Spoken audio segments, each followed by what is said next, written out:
Салам алейкум, урматтуу туугандар. Биякта Кудайым буйрса Чүй Токмок районунун жалпы саяк бир туугандарын чогулушу болуп атат. Бүгүн ошол биринчи чогулушубуз. Кудайым буйрса анан азыр бул Айбек байке сөз берип коелу. Арбаңыздар, урматтуу аталар, агалар, инилер. Мына көбүңүздөр угуп атасыздар. Мына акыркы 1 жылдан бери, 1,5 жыл убакыттан бери мына жалпы Кыргызстандагы саяктын санжырасын тактоо иштери башталган. Себеби буга чейин саяктын санжырасы өйдөлдөй болуп ар кандай жазылып келген да.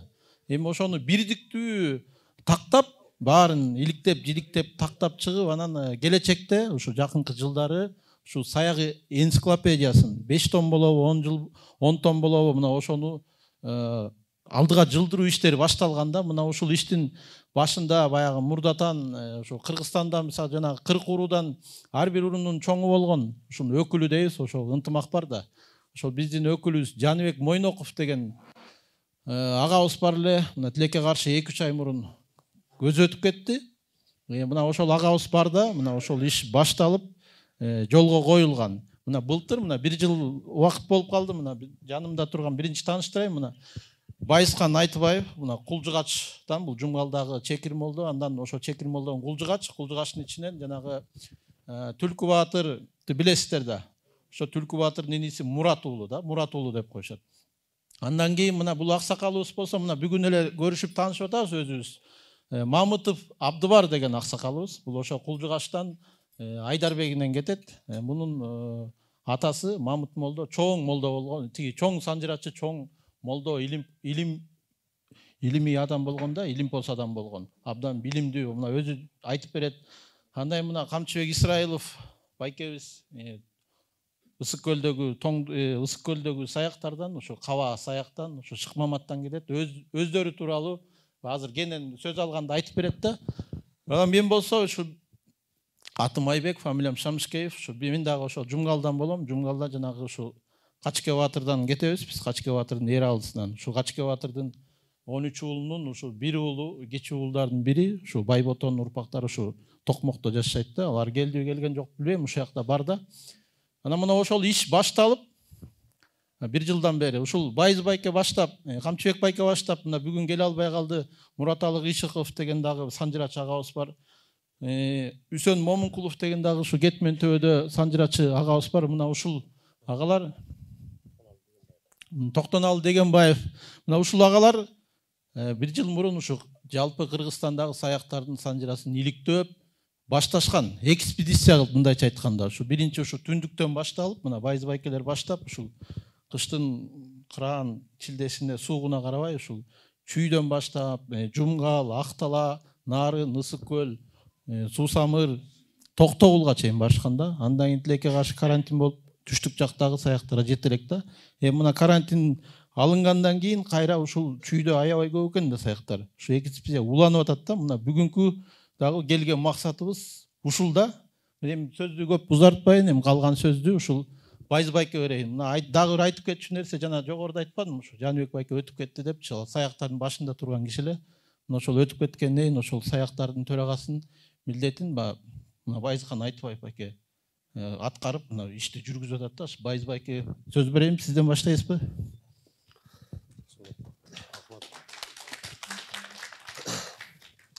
Assalamu alaikum, урматтуу туугандар, аксакалдар, бир туугандар. Биз сиздерге келип отурган максатыбыздын баш жагын ушул өзүнүн сыпайы сырын айтпайт деп сыпайланып койду. Бул белгилүү журналист Айбек Шамышкеев деген белгилүү жигит. Бул да саяк санжырасын изилдеп жүрөт. Ошол Кулчугач линиясын Качке Баатырдын урпактарын издегенлери 10 жыл болду да. Биз ошол жогоруда тааныштырбадыбы? Өзүм Жумгал элинен Башкубанды деген айыл, мурун дыйкан колхозу болчу. Атым Байыскан, фамилиям Айтбаев. Бул киши Түлкүнүн тукуму, мен Мураттын тукумунда. Түлкү Мурат жоруп бир тууган кичи айылдан Шабата деп айтылат. Анан келип калган себебибиз мындай. Сөз башынан болсун десек, илгери союз тарап аткан маалда биздин саяктын Курак деген урусу бар Курманкожодончу. Курманкожодон Күнтүдү, ушу Күнтүдүдүн экинчи энебизден Ниязбек Сака Чүкө деп кетет да, ошо Чүкө урусунан Беге Алы баатырдын тукуму, айтылуу кыргыз эл баатыры биздин чоң жазуучубуз Түгөлбай Сыдыкбеков атабызга сайыс тарагандан кийин саяктар барышыптыр да. 2005-жылы, 2010-жылы да ушундай саяктын баштоолору топтолуп, жана Сайран деген ресторанга bir 300-ге жерин киши чогулган. Ар кандай иш-чараларды айтып, анан Санжыраны 1-2 киши келе тапшырып коюшкан да. Билебиз да, биз ал кезде жашыраак болчубуз. Анан бул коомду саяктын аттуу баштоолору 2019-жылы түшүшкөн экен. Ошол Жаныбек байке башында туруп, бардык дубандардан, райондордон, аймактардан келишип, анан Саяк ынтымагы деген коом түзүлгөн экен. Анан ал жерде дагы ушу 1-2 киши эле табыштап коюшкан экен да. Санжыраны баягы даяр материалдар менен бөлмөдө, кеңседе отуруп алып жазганда эл калып калат да, туура баш жагы эле жазылып эл калып калат да. Анан 2019-жылы 14-декабрда Бишкек шаарында жана Достук мейманканасынын жыйындар залында чоң чогулуш болгон. Bir 150 киши болду го дейм. Ошол жерде редколлегия түзүлүп, редакциялык кеңеш түзүлүп, аттуу баштоолор бар. Биздин арабызда чоң тарыхчылар бар. Аулабек Асанканов деген тарых илимдеринин доктору, тарых илимдеринин кандидаты, Чыңгыз Айтматов академиясынын академиги, Дөөлөтбек Сапаралиев деген агабыз бар. Ал ошол тарыхый маалымат документтери менен иштеп атат. Жолдошбек Токоев деген журналист агабыз бар. Ашырбек Бакаев деген генералыбыз бар. Чоң физик, астроном окумуштууларыбыз бар. Арстан Арыков деген академия наукада иштейт, ал дагы физик. Бирок баардыгы баягы биздин түпкү тегибизге кызыгып Санжыра чогултуп жүргөн, Санжыра иликтеп жүргөн, Санжыра китебин жазып жүргөн, жанагы Садырдин Төрөлеев деген дагы агабыз бар, Суусамыр Санжырасын жазган. Көптөгөн кишилер чогулушкан да ошол жерге. Бул биринчи чогулушубуз, экинчи чогулуш анан ошол Санжыра иликтөөчүлөр менен тарыхчылардын ортосунда бир кичине ажырым кеп болуп кеткенден 5-январда 2020-жылы жыл жаңыргандан кийин, жаңы жылдан кийин 5-январда дагы бир жерге чогулуп 25-30 киши бир кеңешме курдук элек да. Анан бир сөзгө келелик, негиздүү кылып жазалык. Мурунку биринчи чогулушта чечилген Саяк Санжырасын баягы ар бир өрөөн, өзөн өзүнчө жазып жүрбөйбү, бирдиктүү чыгаралык депчи. Себеп дегенде бул жерде бир вариант менен гана келе бербейт, 1-2 вариант болуп кетет. Ата-бала алмашылып калган убакыт болот, доор алмашылып калган убакыт болот. Анан ошон үчүн бардыгыбыз ошол жапатырмак кириштик да. Анан ошо биринчи чогулушта Саяк Санжырасын кантип жазабыз эми? Бир китеп менен бүтө албайбыз. Биздин ушундай аттуу баштоолор, баатырлар, мамлекеттин негиздөөчүлөр чыккан экен. Ушундай коомдук маданий ишмерлер чыккан экен деп. Бизден жанагы Эр Солтоной, Эр Садыр, Эр Тайлак, кытайлыктар биз Тайлак баатыр деп атпайбызбы? Кытайлык кыргыздар Эр Тайлак дейт. Мына ушундай баатырларыбыз болгон. Качке баатыр, Түлкү баатыр, Качке баатырдын баласы Эралы баатыр, Качке баатырдын небереси Түлөкө баатыр башы, Чомой баатыр, Шургуй балбан, Коной балбан деген Кожоңкулдан өткөн балбан жок го биздин тарыхыбызда. Эмне деген бизде залкарлар чыккан. Мына бул эле падышалык империянын падышалыгы кулап Совет өкмөтү келип атканда эле ошол Совет өкмөтүнүн негиздөөчүлөрүнүн 5 негиздөөчүсү болсо 3-өө Саякта. Мисалга айтсак, Жусуп Абдырахманов Саяк, Ишенары Арабаев Саяк, Касым Тыныстанов Саяк. Ошол Кыргыздан чыккан биринчи окумуштуулар, биринчи врачтар, геологтор, тарыхчылар, музыканттар, маданият эмгек сиңирген ишмерлер, актерлор, артисттер, манасчылар баары ушу биздин элден чыгат экен. Айтыке деген жумгалдан манасчы чыккан. Азыр атын көптөр укпайт, билбейт. Айтыке манасчы болгон, дастанчы болгон, Каражак Дестаңда акын да болгон. Мына ушундай да. Жана Жаңыбай манасчы, Жаңыбай Кожеги уулу деген. Ал да жумгалдан Токтогулга барган. Сыдык Олиягач. Мына бул да Өдечекти Саяк. Анан үчүнчү жыйналышыбыз Элим деген ресторанда болгон. Анда бир 150-200 кишиге чамалап киши болгон. Мына ошол жерден кандай ишти алып кетебиз? Дагы кандай кылабыз анан кеңешип ошол жерден сунуш кийиргенбиз. Аксакалдар, туугандар колдоп берсеңиздер, бир курамы 5-6 кишиден турган санжыра иликтөөчүлөр ар кайсы аймактан Кыргызстандын бардык райондорун, саяк бар айылдарды кыдырып чыгып, эч кимди калтырбай баарын жазалык кийин китеп чыккандан кийин бизди жазбай коюп турсаңар да өтө төмөн сөз болот. Санжыраны такташ үчүн ошол өздөрүнүн санжырасын өзү билет, чоң аталардан уккан, чоң энелерден уккан, балким кагазга жазган көп нерселери бар деп, анан ошол курамы 5-6 кишиден болгон экспедициялык топту бекитип алганбыз. Ошол Кыргызстан боюнча саяк санжырасы боюнча ошол былтыр координатор шайлашкан. Анан биз Камчыбек Ажы Исраилов көлдөн бизди Жумгалдан деп, Чүй Суусамырдан Мураталы Кыйшыков, Кетмен Төөдөн Үсөн Момункулов, ал директор мектеп экен, директор школ болуп. Ошол санжыраны ушундай чыгабыз экспедицияга десек, жумушун таштап алып келе берген да. Анан чоң атасы санжырачы Куйма Кулак болгон, Токтоналы Дегенбаевтан Акталада да. Анан былтыр ал киши ооруп калып келе албай калган. Анан ошол биз Мураталы Кыйшыков, Камчыбек Ажы Исраилов, Үсөн Момункулов болуп чыкканбыз. Чүйдүн 4-5 айылына барып эле, анан эми бул Бишкекке жакын эмеспи, кийин кирип чыгып жасайбыз деп бир 3 күн 4 күн Чүйдөн баштадык.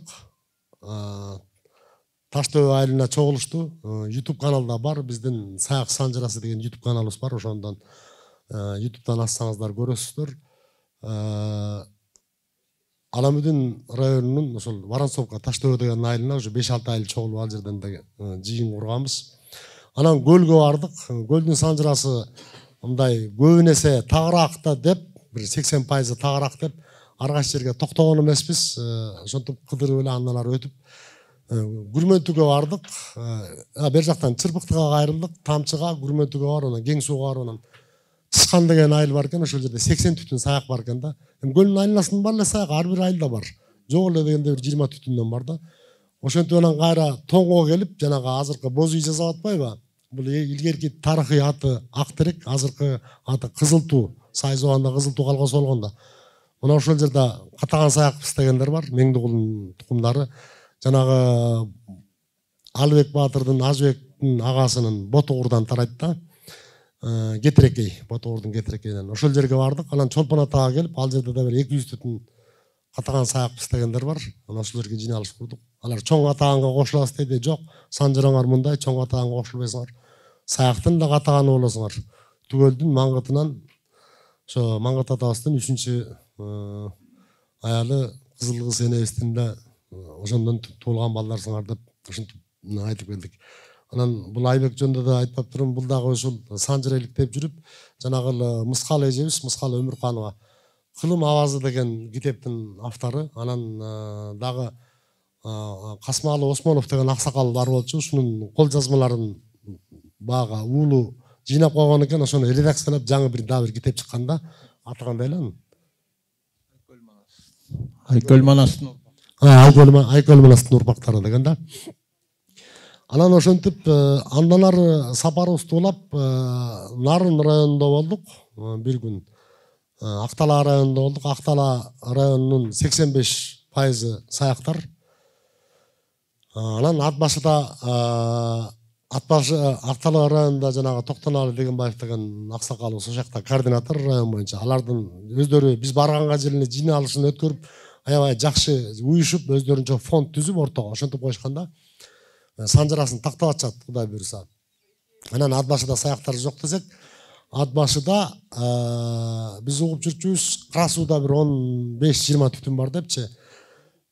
Карасууда катаган саяктар 60 түтүн катаган саяктар бар экен.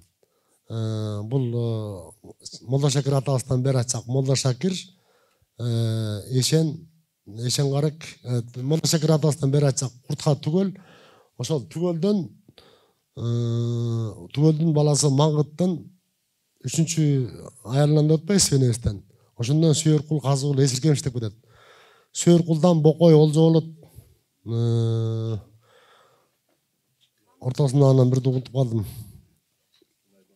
Курмушудан Бердике.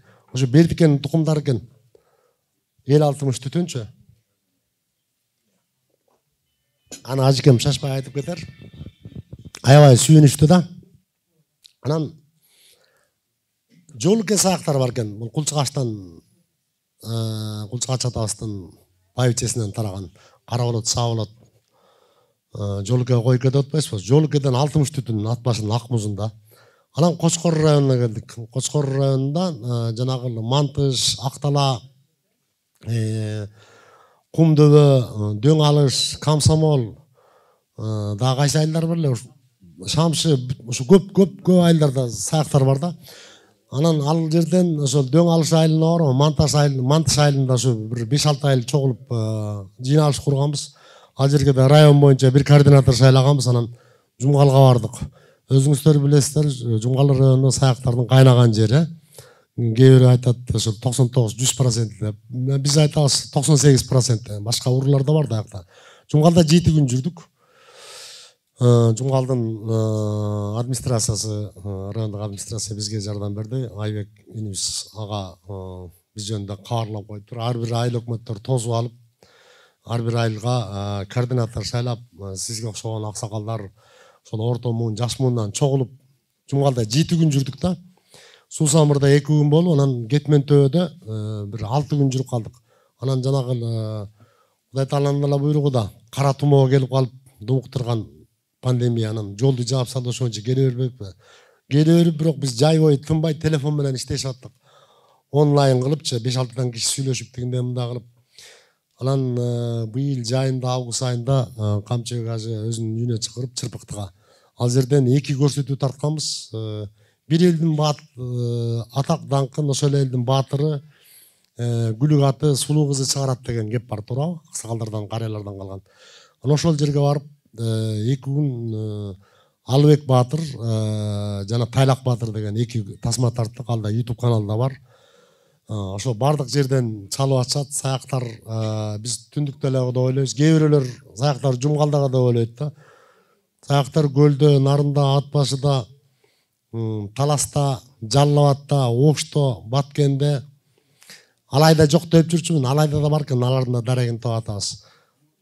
Ардынан ары кетсек Тажикстан, Өзбекстан, Казакстан, Алтайда бар. Кече ошол Кыркулуу Кыргыз биримдигинин мүчөсү жанагы аны азыр кебимде айтармын. Кушчулардын төрагасы Кушбек деген киши бар. Жанагы Бүргө баатыр жана кушчулардын санжырасын чыгарган. Алтайда да бар экен дейт да. Эми ошол Татарстан, Башкырстан ушактын баарында бар. Эми аларды кое туралык, биз Кыргызстанды тандап алалык да. Биз сизге келген себебибиздин эң эле башкы орчундуу маселеси эмнеге келдик? Бардык айылдарда, ар бир айылда ушундай өзүңөр уюшуп, бирден координатор шайлаңыздар, анан 2ден жардамчы. Биз баягы илгерки Аксакалдар институтуна кайра кайтып атабыз. Илгери бир айылдын анча-мынча пайда болгон маселе, суроо жоопторун бир аксакал чечип койчу, туурабы? Ошол аксакалдар, ата-бабабыздан келип аткан аксакалдар институтуна кайра кайтып, аксакалдар чечсин, орто муун уюштурсун, кичүү муун аткарсын деген принципте келе атабыз да. Биз өзүбүзгө ураан кылып алганбыз. Урук бириксе уруу биригет, уруу бириксе улут биригет деген. Урааныбыз кыргыз, ураанын манас, улутубуз кыргыз депчи. Биз эч кандай саясий талабыбыз жок, саясатты көздөбөйбүз. Биздин ортобузда диний тема да кайтылбайт. Себеп дегенде диний тема бул башка нуктада тура, меситтен, дават иретинде ошоктан үйрөнүш керек. Ортобузда талашта тартыш жок, санжыра менен гана тарыхты тактап келе атабыз. Өзүбүздөн түйүбүзгө жериңкичи. Анан өткөндө биз келип, мына декабрь, январь айы ушул Чүй областын кайра кыдырып баштадык да. Мына силердин Чүй районуна келгенде бир 6-7 күн жүрдүк. 38 айыл өкмөт бар экен силерде. Анан баарын канча чын айтканда кыш көрө болсо кичине эсибиз толуп калды. каражаттай сенелүү дегендей болушунча кыдырдык силердин айылдарды. Жанан Мирлан тууганыбызга чыгып, анан уюштуруп бер.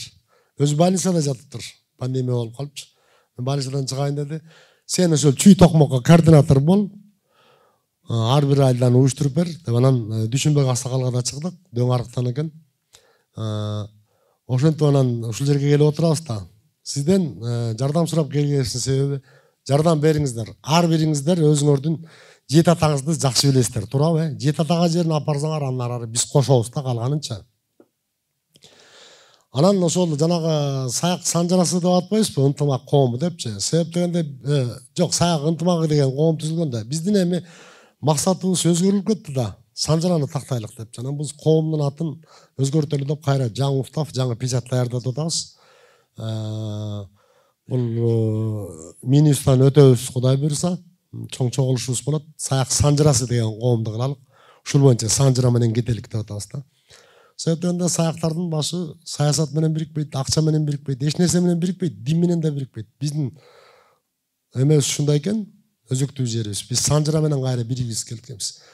Биз ошол бирибиз менен жакындан таанышып, сөөк тамыр болуп бирибизди тааный жүрсөк, анан бизден кийинки урпакка санжарабызды калтырсак, биздин ата бабаларыбыз эч нерсе бизге калтырбаптыр депчи.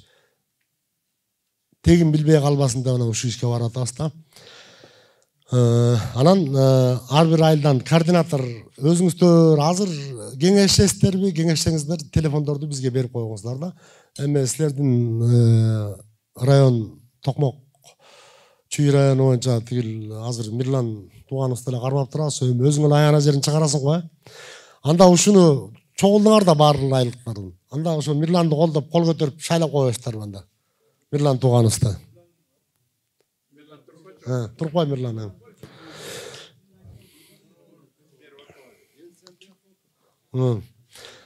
Анан аксакалдар жардам берсеңиздер. Себеп дегенде илгери согушка аксакалдар барчу эмес. Дөң арыктан. Илгери урушка жок аттанганда аксакалдар аттанчу эмес, аксакалдар чечим чыгарчы, ортому уюштурчу. Анан жаш муун барып чапчы да, туурабы? Ошон үчүн айтат да, жаштар келсин ишке, кар келсин ашка деп. Анан ошол биздин атабыздан келаткан салтка кайра кайталык. Дагы кошумча алымча сөздөр болот. Ошол эмки сөздү ушул Ысык көл обласы боюнча координатор Чырпыкты айылынан Камчыбек ажы Ысырайыловго берсек. Силердин Чүй обласы боюнча Мураталы Кыйшыков ажыга кечиресиз. Мураталы Кыйшыков жөнүндө да бир маалымдама берип кетейин. Мураталы Кыйшыков 40 жылдан бери изилдеп жүрөт. Чекил саяк санжарасы деп. Мына бул. Мына бул черновой барат. Барактарын чачпай. Мына ушуну изилдеп жүрөт да 40 жылдан бери бүт элек. Ушул айылдардын баарын жөө кыдырган. Жана Эштек бийдин урпагы Солтолордун санжарасын жазып койгон да. Анан баса биз ушул чүйдүн ар бир айылдарына барып, анан жакшы белдүү туугандарыбыз чогулуп, район боюнча чогултуп берип атышат да. Эмки Кудай берсе ошол Жайыл, Панфилов району калды, анан Москва району калды. Анан ошол биздин ошол Саяк санжарасы деген YouTube каналыбыз бар, телевидениябыз бар. Бул бала биздин операторубуз КТРКда профессионал адис. Биздин ажекенин уулу Азиз деген. Анан Чолпонбек тууганыбыз өйдө турпай. Ошо Курмангожонун кургагынан ошончо күндөн бери өзүнүн унаасы менен бизди ары бери алып барып чоң кызматын кылып атат. Кудай таалам ыраазы болсун. Ошол анда ажеке сөздү сизге берсек. Assalamu alaikum, урматтуу саяк бир туугандарым. Биз бул санжыра маселесине кандайча болуп аралашып калдык да. Бир жерден саякмын десең эле мыйыгынан күлгөн туугандарыбыз бар да. Туурабы? Анан кийин акырындык менен Biz özüm Шыкмамат урусунан болом, Көлдөн болом, Чырбыктыдан. Шыкмаматтын Кудаш, Кожош, Култай деген 3 баласы бар. Кудаштан Кудаяр, Кожаяр, Алдаяр, Бөлөкбай 4-өө да. Biz Кутканберген, ошо Кудаярдын тукумунан болобуз, Кутканбергенден. Өзүм атым Камчыбек, чоң атам Ысрайыл, атамдын аты Шоңур. Биз азыр мен 62 жаштамын. Үй бүлө бар, бала чака, Кудайга шүгүр. Bir нерсеге аябай таң калабыз да. Кыргыз деген эл бар. Кыргыз деген улут бар. Улуу эл. Тарыхы алыс, 2000 жыл, 5000 жыл, 10.000 жыл деп атат. Бирок салып койгон шаары жок, куруп койгон заводу жок, ойлоп тапкан машинеси, эчтекеси жок, минген аты манасынан башка эчтекеси жок. Кыргыз деген эл бар. Бул кандай? Бул кандай жоголуп кетпейт? 1885 жылы Россия империясы статистика жүргүзгөн экен. Эл каттоо. Ошондо Россия империясынын составына киргенбиз да, биз дагы. 305 улут болгон экен. 100 жылдан кийин 1985 жылы Горбачев кайра статистика жүргүзгөндө 152 улут калыптыр, туугандар. 100 жылда 153 улут жоюлуп кеткен. Эми баягы кыргыз дагы эле бар. Мунун матрицасы өзөгү кай жерде? Эмне жоголуп кетпейт булар? Өзөгүн изилдеп көрсө, окумуштуулар. Мунун өзөгү жанагы биздин уруу болуп, кыз алышпаган тууган болуп, буратташ болуп жашаганыбызда экен да, туугандар. Жанагы жазылбаган мыйзам жети ата. Жети ата өтүш үчүн 210 жылды талап кылат, эгерде 30 жаштан эсептесек. Жети ата өтмөйүн үйлөнбөгүлө деп бизди ата бабаларыбыз, чоң энелерибиз үйрөтүп келген, туурабы? Биздин чоң энелерибиз, мына аксакалдар көрүп калды. 7 кайнатасына чейин тергечү. Туурабы? Анткени кыздарына, келиндерине тарбия берген да. Илгери Санжыранын көпчүлүгүн чоң энелер айтчу экен. Анткени алар келин болуп чай куюп отуруп, далай сөздү кулагына илип алчу экен да. Биз бир кызык нерсе айта кетейин. Атбашыр районуна Кара Суу деген айылга бардык. Ал жерде билесиңер, жалаң сарбагыштар, анан моңголдор жашайт. Чоң айыл. Ошол жерде бир 30 түтүн саяк бар экен да, угуп барсак 60 түтүн саяк бар экен. Анан 5 атасына чейин, 6 атасына чейин бар, Бердикеге чейин айтат экен. Кайдан келипсиңер?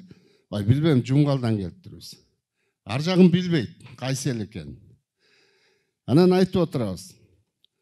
3 аксакал бар экен, классташ экен, үчөөтөн 72-дебиз дейт. Быйыл 73-кө келдилар. Үчөөнү чакырып алдык байычелер менен. Анан отурабыз, тамак салынып, тамак бышып атат. 2 саат, 3 саат убакыт өттү. Көпсө сүйлөштүк. Айтып атабыз, эстеп көргүлөчү деп. Балким чоң атаңар же чоң энелериңер айткандыр деп айтып отурабыз да. Бир убакта тамак жеп отурсак, анан бир аксакал айтат, ай, мен эстедим деп. Мага чоң атам айтчу эле дейт. Ага чоң энеси айтчу экен дейт. Алмөрүк пышкан жерден Чолпон атадан келиптирбиз деп. Анда кое турду, анан китепти ачып, Тоголок молда атабыздын жазып кеткен 100 жыл мурун жазган санжырасы бар да. Ачып карасак, Чолпон атада бизде катаган саяктар бар да, Мендоголдун тукуму. Курмушудан Бердике деп турат. Алар Бердикеге чейин билет экен да, ар жагын билбейт. Мына жана Ырысбек камчынын баары силердин тууганыңар деп анан таап бердик да, туугандарынчы. Мына туугандар, ушинтип биз ата тектерин биринчиден таап атабыз. Аябай элибиз суусаптыр. Мына саякпыз деп кадимкидей козголот да, үйүнө барсакчы. Анан кийин ушу биздин максат биринчиден эмнеден келип чыкты? Биз саяктын санжырасын тактайбыз, толуктайбыз дегенчи. Байыскан айткандай, биздин башыбыз бирикпей эле келатат. Башка 40 курунун 39 эчак эле биригип, курултайын өткөзүп, өзлөрүнүн ишин кылып эле келатат 30 жылдан бери. Буну баарыбыз билебиз. Бирок биздики өзүбүзчө эле болуп келатабыз да. Анан Ушу 1-2 жылдан бери бизди деге Тынчтык Кармышаков деген таап алып эле Санжырага чыгарып жүрөт телевизоргочу. Ошо Санжыр айттырып, анан айтып калды. Ай, саяктар, эмне эле ушу башыңар бирикпейт такыр. Диягыңардыкы бир башка, биягыңарды бир башка, биякта казактар талашып атат, саяк биздики деп. Эми казак болуп кетесиңер. Анан күлдүм, ай, силер каалабасаңар биз казак деле болобуз, алар да бизден чыккан деп тамаша кылдым. Бирок ошо киши бизди түртмөлөдү да. Бириктиргилечи башын депчи. Мисалы көлдөгү каба саяктар менен Токтогулдагы Кайдуулат менен Туңатар Түнтөйлөрдүн санжырасы кошулбайт да, эки башка. Эки башка санжырлар. Молдо Шакирдики болсо ал түз, жакшы келет да. Анан ушул жерден биз бирибиз таптык. Байыскан болуп, Мураталы болуп, анан Мойнокуп Жаныбек Аксакал өзү катаган саяк болчу, Таштөбөдө болсо өтүп кетпеди быйыл. Жоондөбөдөн. Анан ошо биригип мынакей былтыртан бери ушуну баштадык. Аксакалдардан бизде окумуштуулар бар. Тарыхчылар бар, журналисттер бар, чоң аксакалдар бар. Ошолордун кеңеши менен Санжыраны топтоп, анан 10 томдон кем эмес энциклопедия чыгарабыз деген бүтүмгө келдик да. Анан аны кантип чыгарабыз? Аны үчүн биз Санжырасын топтойлу дедик. Ошо Санжыра менен биз ошо ар бир уруунун ичинде, ар бир райондо билинбеген мыкты инсандар чыгып келатат да, эмичи? Билинбеген. Мисалы биз Санжыраларды айтып жүрөбүз да. Тарыхый нерселер бар, жазмалар бар. Мисалы Касым Тыныстанов, Жусуп Абдрахманов, Ишеналы Арабаев. Булардын тарыхы ташка тамга баскандай турат, уже бар тарыхта. Бирок ошол үркүнгө чейин 17-жылкы революцияга чейинки дагы бир 50-60 жыл тарых бар да, ар жагында. Анда дагы чоң бир жакшы аксакалдарыбыз өткөн да, эл башы, журт башы, бий болуш дегендей. Баарын аларды сүргүнгө айдаган. Мисалы мен сиздерге бир кызык нерсе айтайын. Биз бир документ таптык. Дөөлөтбек Сапаралиевде саяк биздинчи историк. Ошо киши таап берди. Bizde gölde Solto Çeçen degen bolgon. Şu bizde Kutkan Mergen'den. Oşo Solto Çeçen'in balası Maksut Boluş degen bolgonda. 13. yılı 3 kişi tizmeye girgen eken. Rusya imperiyasının 300 yıllık Romanovtardın toyu Sankt Peterburg'a inaugurasiyaga barganga 3 kişi списокка tizmeye girgen eken. Biri Marinski волосное управа deydi. Marin болуштугунан Maruf деген дунган 62 жашта аксакал экен. Экинчиси Кыдыр аке, арык тукумунан Кыдыр аке, Байсарин деп. Үчүнчүсү Максут Солтоев 36 жашта экен. Көрдүңүздөрбү? Бизде кандай инсандар чыккан. Бирок Максут Солтоев 37-жылы атылып кеткен. Бул жерде Касым Тыныстанов атылып кетип атат Чырпыктыдан. Бирок дии киши да атылып кетти, аны билбейбиз. Кийин таптык да, мындай тарых толтура, аябай көп. Аябай көп да тарыхтар. Эми ушунун баары чыгып атат. Ар бир уруудан, ар бир туугандардан. Анан кийин ошон үчүн биз эмнени каалайбыз? Азыр ушу биздин бир туугандардын ынтымагы. Ынтымак бар жерде ырыс бар дейт. Бирибизди бирибиз тааныйлы, бирибизге бирибиз таанышалы. Биздин түйүбүз бир экен, генибиз бир экен. Санжыраны карасак эле көнүп алганбыз. Жалпак Санжыра. Тагай бийге келет, 3 баласы бар, анан дагы 4 бала келип эле кошулуп, алар жетим балдар экен, багып алды. Азык, саяк, черик, кара чорону багып алды дейт Тагай бий. Анан суроту болот да, макул. Богорстон, Койлон, Кылжыр үчөө Тагайдын баласы. Азык, черик, саяк, кара чоро 4-өнү багып алды. 7 бала. Эл кайда? Ал кимге бий болду эле? Кимге падыша болду эле? Тагай бийдин доору ошо жана чогулткан кези 1523-20-30 жылдын ортосу да. Мына 500 жыл. Самсыган кыргыз кайда? Илгерки эштектер кайда? Багыштар кайда? Манастагы жедигер кайда? Саяктар кайда? Азыктар кайда?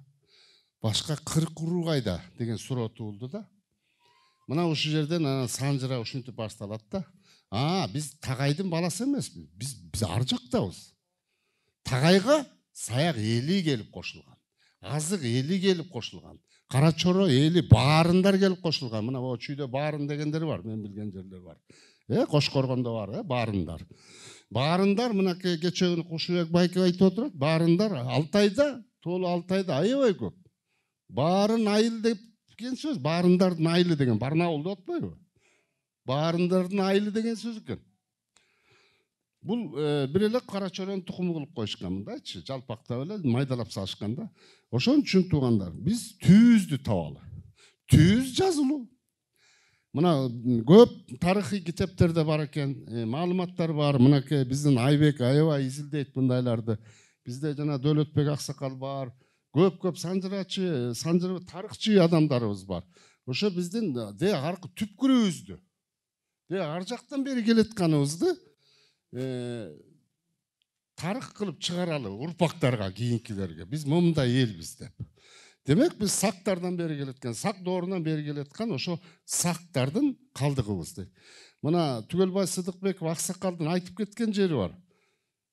Кыргыздын тили йоттошкон тамгалар киргенден кийин бузулду деген жери бар. Йоттошкон, саяк деген сөз, саак деп айтылчу экен мурунчу. Мынакей ушундай көп нерселери бар. Эми Кудай буйрса, былтыр ошо Айбекти айтып кетти, жакшы оюбуз бар болчу. Июнь айында Сусамырда саяктардын курултайын өтөбүз дегенчи. Анан кийин тигиндей жана эпидемия болуп, аны менен токтоп калбадыкпы? Эми курултай өтүш үчүн биз баардык региондорду кыдырып чыгышыбыз керек болуп атат туугандар. Бизге азыр биздин байланышта телефон жакшы эмес азыр. Казакстандан бар, Анжияндан бар, Жалал Абад областынын баардык райондорунан бар. Базар Каргон, Нокен, Аксы, Сузак баардыгы. Өзгөндөн бар, Ноокаттан бар, Кара Суудан бар, Лейлек, Баткенден бар. Мынакей биздин сүт эмген чапкын чатабыздан эле 14-15 баласы бар экен. Ошон 4 эле белгилүү. Жумгалда, 4. Кудаке, Араке, тиги тайчылен ушундай, 4, Аваке. Оосек. 4-өнүн тукуму эле биякта, 10-у түштүктө. Жана Лейлек Баткенде чегаранын баары ызылдап аткан бар чапкынчылар. Чапкынчы деген чапкылдык деп коет. Чапкынчы. Чоң эл бар да, аябай. Анан биздин арабызды кээ бир туугандар, биздин туугандарды акырын азгырып аткандар бар. Биздин бул Маңгыт атабыздын жанагы 3 баатыр уулунан тараган тукумдарды, Сүйөркул, Касыгул, Эсиркемиштен тараган тукумдарды биз катаганын кан кошойдун тукумубуз. Андай жок. Биз саяктын эле өзүбүздүн эле Молдо Шакирдин тукуму курткан эле. Биз ошол жерден да мынтип түшүндүрүп айтып атабыз. Анан бул кызыл кыз эне өтө акылдуу аял болгон экен. А киши энебиз Кантурсундун кызыбы, карындашы ушундай да эки вариант айтылат да. Түгөл атадан сураган экен да, кайнатасынанчы суранган экен да. Ушу менин ата тегимдин баары, балдарыңыздын тайларынын баары жок болуп кетти, сүрүлүп кетти. Жок дегенде бир тай чабышта ушу тай атасын айта жүрсүн деп, ураанын көтөрө жүрсүн, уруксат бериңиз деп бир тай чабышка десе, ошондон балдарынын баары баатырлар да. Анан кийин ат чапса эле аты чыгат, чыкса эле катаганда бураан чакырып эле катаган ат алып жүргөндөр ушундан эле нетилген жерде. Атак жөн эле биздин эле Түгөл атабыздын эле тукуму. Кадимкидей эле Курмангожо менен бир тууган эле. Маңгыттан да анан биздин дагы бир айта турган Жетиген деген туугандарыбыз бар. Молдо Ыбрайымдын тукуму. Мана жанагы бизде кээ бир жерде 3 молдо, кээ бир жерде 5 молдо айтылып жүрбөйбү? Биз 5 деп таптык. Мындай болуп атпайбы туугандар? Биз жана Долондон ардыганда биз Муратайдан бери жагын айталы. Акбалтага чейин, Нойгутка чейин да 13-14 ата болот. Анан бери жагы Муратайдан өйдө жагычы. Муратайдан ылдый карай 2 ата, Жусупбек, Сүйүнүчбек. Жусупбектен болсо Абдырайым, Абдырайымден Байызбек. Жана саягат алып келген Байызбек атабыз да. Байызбектен Сарык, Ботош, Кайдуулат, Жандуулат 4 ата кетет да. 4 атадан тарагандар жана каба аталгандарчы. Ал эми Сүйүнчбек атабыздан болсо Эшенгарек. Эшенгаректен Дайырбектен жана Жусуп молдо, Сыдык молдо, Шакир молдо, Молдо Сыдык, Молдо Нусупту 5өө да. Мына ушулардан келип тараган тукумдардан бирөөнүн тукуму Казакстанда, Чымкентте жана Чапраштын арасында кызыл бөрктөрдүн ичинде калган. Бештерек, Короло ушундай аталат. Беш көрүк. Да бир тукум болсо Молдо Ыбрайым тукуму Жетиген аталып, Саруу менен Кушчунун арасында калган солдун ичинде. Ал эми Молдо Шакир атабыз болсо Байызбекке келип, бияктан кийин жанагы Чекир саяк аталган ушу көзү чекир деп, көзү сары, көзү көк, мына окшош элебиз го барыбыз. Ушундай адам экен, молдо киши экен. Түпкүрдөн бери молдо экен. Мынакей Абдубары Аксакалды Бекенованын атасы Мамыт молдо аябай чоң молдо болгон. Союз убагында арабтар менен момундай эле сүйлөшчү экен, жөн эле аалым киши болгон экен. 3-4 тилде свободно сүйлөгөн киши болгон экен. Биздин түпкүрдөн бери эле молдо болгон тектерибиз, ата бабаларыбыз. Түпкүрдөн бери эле исламда жашап келген, жөн эле калып эле жерип атышат. Биз танбайбыз бир заманда теңирде болгонубуз дагы. Ким билет бир заманда христианда болгонубузду да. Бирок исламды кабыл алганы ал мустактан бери келаткан саяк деген элчи. Биздин анткени Шакир атабыз болуп турбайбы? Шакир молдо. Эшенгары. Мына аалымдар түпкүрдөн бери. Олияга кол берген деген сөз бар. Эшенге кол берди дегенчи. Ошон үчүн биздин түпкүздөн бери эле жана молдолук, олиялык, аалымдык дарачылар бизде болгон да саякта. Эми мен сөздү көбөйтүп ийдим туугандар. Анан кийин ушу сиздерге өтүнүч жана да айтылбадыбы? Ынтымакка келип, ушу бир жолго түшүп, саяктын санжырасынын башын бириктиребиз. Анан бир вариантта коебуз да, бир вариантка коебуз. Ошону менен анан ошону алып чыгып, жана китептерин чыгарып туруп, анан элге, урпактарыбызга таратабыз, Кудай буйрса. Бизде анан суроолор болсо дагы сүйлөшөлү, же болсо сөз түгөнбөйт, сүйлөй беребиз, туугандар. Урматтуу туугандар, мен ошол Камчы кажыга кичине сөзүнө кошумчалап коеюн. Мына жерде китеп турат. Мен билген мажму ату Таварих деген. Бул 1495-жылы Шакаластын убагында Сайпидин Молдо Аксыкенти деген жазган атасы. Муну бүткөн баласы Нурмолдо Аксыкенти деген. Бул түп нускасы 3 да. Бирөө бизде калган экен, Аксыда. Ошондон Илимдер академиясынан которулуп, ушуну которгон киши Молдо Сабыр аалым. Бул Абдысатар деген чоң аалым болгон, ошонун шакирти. Азыр ал киши бар. Молдо Надыр деген да бар. Мына ушулар кишилер менен сүйлөшсөк, бул жерде айтылып турат. Аккаш деген кыргыз тоолуктарды баштап алып, 92 кыргыз Бадыр согушуна барды деген даректүү бул Зубадыл Башар деген китепте да бар да. Ошондо биздин аксакалдар айтчу, бул Аккаш саяк депчи. Анан жанагы Дегенбай деген санжырачы деп атпайсызбы? Азыр ушунун баласы Токон Аксакал биздин арабызда депчи. Ошол айтты, могу жазында майдын аягында Тоголок молдонун жазганын табышкан экен. Араб ариби менен кыргыз тилинде жазган. Дегенбайдын айтуусу боюнча дептир да. Аккаш баштап барган 80 саяк Меккеге барды. 8-и башка уруудан ат кошчусу менен 100дөн ашты деп. Анан Тоголок молдо жазыптыр. Аны молдобасан өзүнүн манасына кошуп алып атпайбы депчи. Жанатан берги бул кишини айтып атпайбызбы? Абдубары Мамытбек уулу. Бул Мамыт деген молдо ошол Тоголок молдо санжыра иликтейм, санжыра чогултам деп Жумгалга келген да. Жумгалдын Каракучкачынан эжеси ошо жака турмушка чыгыптыр. Каракучкачтан баштап жаза баштаганда айтышыптыр аксакалдар биякта. Чоду деген санжыра билген аксакал бар деп. Азыр Чоду аксакалдын туулган жылын бул киши тактап берди. 1852 жылкы депчи. Бул ошол кыргыз казактын санжырасын баарын айтчу дейт. Эмне үчүн андай санжыр айтып калды деген суроого бул киши жаңы эле жооп берди. Биз ушу 1,5 сааттык 1 саат кылабыз го, тасма чыгат жакында. Көрсө атасы Эшимбек балам аттанып бар, Анжиян, Ташкент, Кашкар баарын көрүп, Кыдыр элди көр, жер тааны деп анан ошондон куймалак киши экен, санжыранын баарын ошол алмадай башына чогултуптур. Ал кат сабатта жоюлбаган эле киши го деме, бүт башында сактап жүрчү дейт.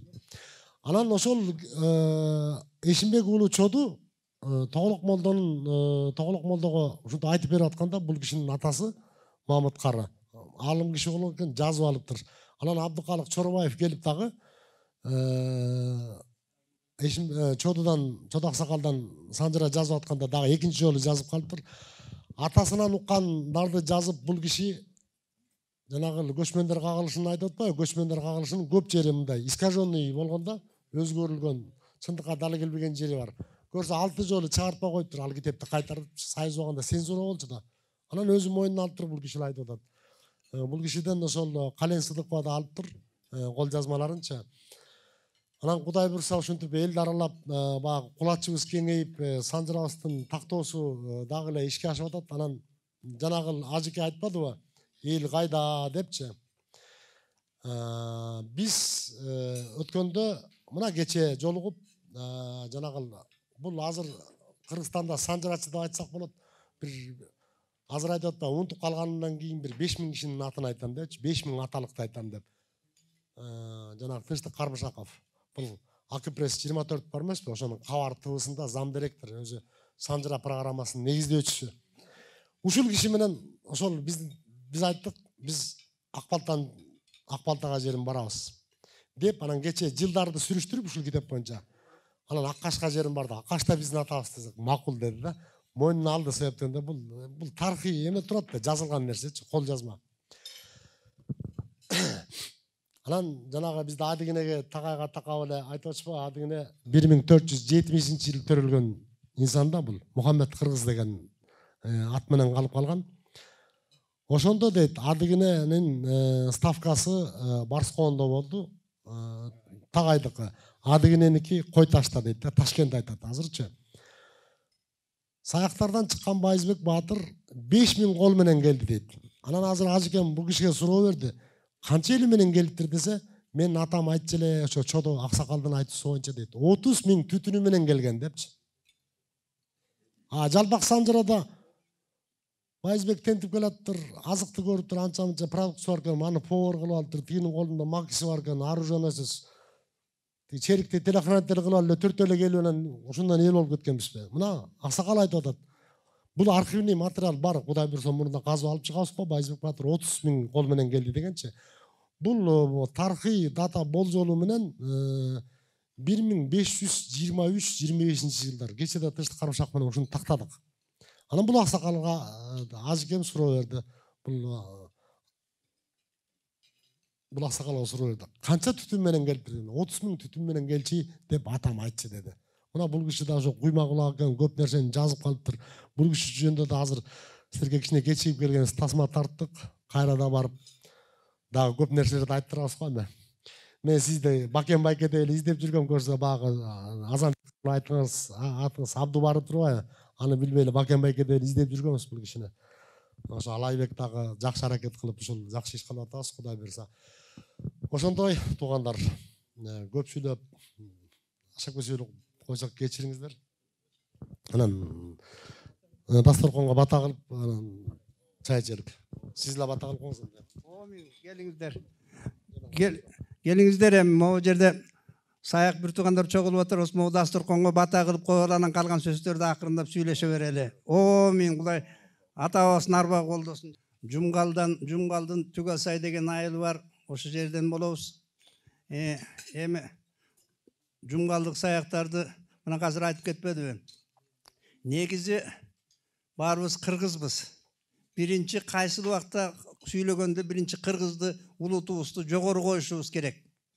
Биз саяктарды эмне үчүн ар бир сарбагыш өзүнүн сарбагыштыгы менен сыймыктансын. Биз саяктар өзүбүздүн саягыбыз менен жанагы эмне үчүн ошо уруулардын жаман жагы да болгон, жакшы жагы да болгон. Бирок биз жакшы жагын көрүшүбүз керек. Илгери көчмөн убактарда, кырылышканда, эгерде эл кырылып кеткенде, ошондо аман калгандары ой сарбагыш барсыңарбы, ой саяктар барсыңарбы деп кайра туугандашып чогулушуп кайра аман калышкан, бири бирине жардам беришкен. Бул жакшы жагы. Анан биринчи иретте улутту жогору коюш керек, дагы урууларды андан пасыраак коюш керек. Бирок биз сыймыктана турган нерсебиз бар да. Биз саяк болгондон кийин саяктын да кыргыздарга, жалпы кыргыздарга кошкон салымы бар да. Ошол менен сыймыктана алабыз да. Мына жана бул киши айтып кетпеди бир топ эмелерди. Мен ушу атабыз чоң ушу саяктардын арасындагы мыкты кишилер менен кошо жүрүп калган экен. Өзү Жумгалда 40 жыл имам болгон киши. Ал убакта Ысырдын убагында 40 жыл имам болуш деген өзү кыйын нерсе эле да. А киши куугунтукка да калган, түрмөгө агалары түрмөдө турган, кесилген Байманаптын тукуму деп. Анан баягы ошо кишилерден, ошо атабыздан түн ичинде райкомдун секретарлары келип, кайра түн ичинде өсө күндүз партиялык иштерин жасайт дагы, түн ичинде келип алып атабыздан кадимкидей ушу тарыхты санжыраны укчу эле да. Анан ошол атабыз айтып калчу, сиз ушу санжыраны кайдан билип калдыңыз десем, 3 кишиге таянчы да. Мен көп эле санжырачылар менен байланыштым, бирок 3 санжырачыны өзгөчө сыйлайын дечи. Ал ким дегенде биринчи Чоодо Карыя, жана Сабыр Аттакуров деген окумуштуубуз бар эмеспи? А киши да ошо Чоодо Карыяны биринчи орунга коюп жүрөт, кыргыздардын ичинде эң мыкты билген деп. Анан экинчи таянганы, ошо атабыздын таянганы, бул өзү кадимки Айтылуу Койручук. Мына Койручуктун жанында ошол Аяш баласы болгон, улуу баласы Мукат менен атабыз дос болушуп, анан Койручук аксакалдын жанында 28 жыл кошо жүрдүм деп айтып калчу атабыз. Койручуктан бир топ таалим алып калды да, ошо кишинин санжырасын, ошо кишинин сөзүн угуп калды. Анан үчүнчүсү бу Тоголок молдо менен, Тоголок молдо ошо 20-жылдын аяк чендеринде атайын ошо Жумгалга келип, анан ошо Чоодо Карыянын атагын угуп, ошо жерден жазып алам деп келгенде, ошондо Чоодо Карыя өкө жаштарын сурашса, Тоголок молдонуку белгилүү 1860-жылкы. Өкө жаштарын сураша келсе, Чоодо Карыя 8 жашка улуу болот. Мындайча айтканда 1852-жылкы болот да. Анан ошондо айткан экен, иним эми сен жалгыз жазып бүтөрө албайсың. Казыркы мен айтып эле кете берем, сен жалгыз жазып колуң талып калат. Бул жерде биздин эле инилерибиз бар, Бала молдо деп коебуз. Биздин атабыз албагакта жашыраак экен да. Бала молдо деп коебуз. Ада жакшы жасат. Ошону барып экөөңөр алмак-салмак жазып тургула деп, ошол атабызды эшитип барып анан ошо жазышып калган. Анан ошо Тоголок молдо менен бир ай баягы жазышып, сүйлөшүп отурган үчүн баягы а кишиден да бир топ таалымды алып калган. Мына ушу кишиден үчөөнөн алып калып, анан ошо Кудай жалгап атабыздыкка кичине окшошкону ушул жак экен.